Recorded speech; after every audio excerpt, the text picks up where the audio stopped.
কুম্ভ মেলায় যাওয়ার জন্য আমরা সবাই প্রস্তুত হয়ে গেছি। আমরা এখন বর্তমানে এনজিপি স্টেশনে আছি। আর কিছুক্ষণ পরে আমাদের ট্রেন ঢুকবে। আমরাও আছি। হ্যাঁ, আমরা সবাই মিলে আছি। আমরা সবাই মিলে অযোধ্যা কুম্ভের যাব। কুম্ভ থেকে তারপরে অন্যান্য জায়গায় ঘুরতে আসবো। জয় শ্রীরাম। ট্রেনে উঠে দেখি জেনারেল, স্লিপার, এসি সব এক হয়ে গেছে, সব জেনারেল হয়ে গেছে, সবগুলো জেনারেল। যে যেখানে পারছে সে সেখানেই বসছে। মহাকুম্ভের মেলায় যাওয়ার জন্য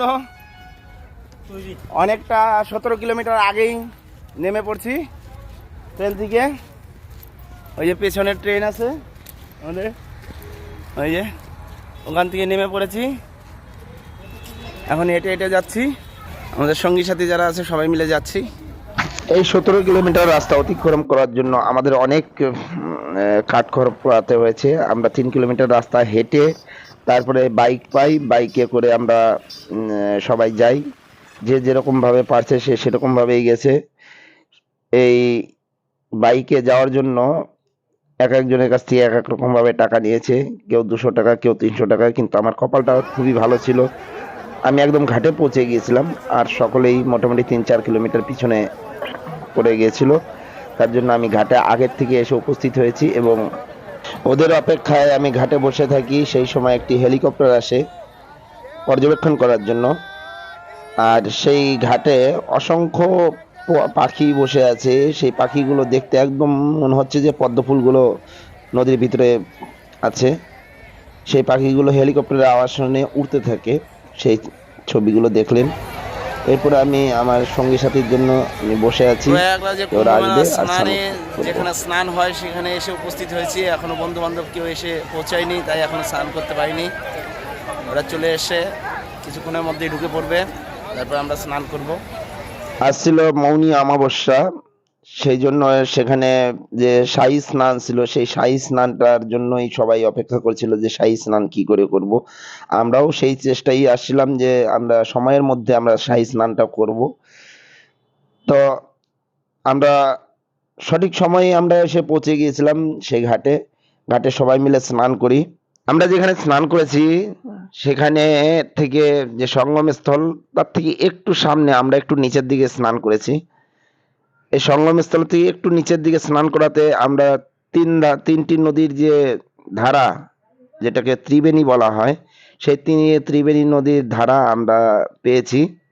এই ত্রিবেণীর ধারাতেই আমরা স্নান করেছি। যেহেতু আজকে শাহী স্নান বা সম্পূর্ণ স্নান, এই যে 6টা স্নান আছে, এই 6টা স্নানের ভিতরে এই স্নানটাই হচ্ছে সব থেকে বড় স্নান, পূর্ণ স্নান। এই কারণে এই কুম্ভ মেলাতে সেদিন একদম 12 কোটি 13 কোটি লোকের সমাগম হয়েছিল। একদম ভোর থেকে শুরু করেছে দিনে পর্যন্ত। তবে আমরা নিচের দিকে করাতে এখানে একটু মানুষজনের সংখ্যা কম, কিন্তু সামনের দিকে আরো বেশি। আর যেখানে স্নান ঘাট করেছে সেখানে আরো অনেক বেশি। স্নানের পরে আমরা জামা কাপড় পরিবর্তন করে আমরা গন্তব্যস্থলে পৌঁছাবো, সেই উদ্দেশ্য আমাদের লক্ষ্য। এরপরে আমরা কপালে তিলক কাটি, তিলক কেটে ওখান থেকে তিলক দিয়ে দিচ্ছে, তিলক কেটে আমরা সেখান থেকে রওনা দিব বলে উদ্দেশ্য করি। স্নানের পরে আমরা প্রসাদ নেই, প্রসাদের পরে আমরা খাবার খাই। ওখানে নিরামিষ খাবারের হোটেল আছে, সেই হোটেলে খাই। 5টার সময় আমরা রওনা দিই। আমরা এপাশ থেকে ও পাশে যাব, যেখানে মেলা বসেছে সেখানে যাব, সেখানে আমাদের রুম নেওয়া আছে।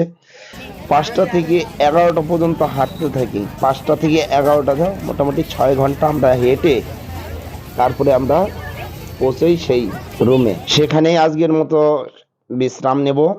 বিশ্রাম নিয়ে কালকে আবার পুনরায় স্নান করতে যাব, যেখানে ঘাট বানিয়েছে সেই ঘাটে। পুরনো যে ঘাটটি আছে সেই পুরনো ঘাটটিতে শুধুমাত্র নাগা সন্ন্যাসীদের, সাধু সন্তদের এবং ভিআইপিদের জন্য সেই ঘাটটি করা আছে। আর সাধারণ লোকের জন্য সাধারণভাবে ওই পাশে যে ঘাট বানিয়েছে সেখানে আবার কালকে স্নান হবে। সেই উদ্দেশ্যেই এখন আমরা আছি। আগামীকালকে আবার স্নান করব। আজকে এখানেই সমাপ্তি। রাধে রাধে।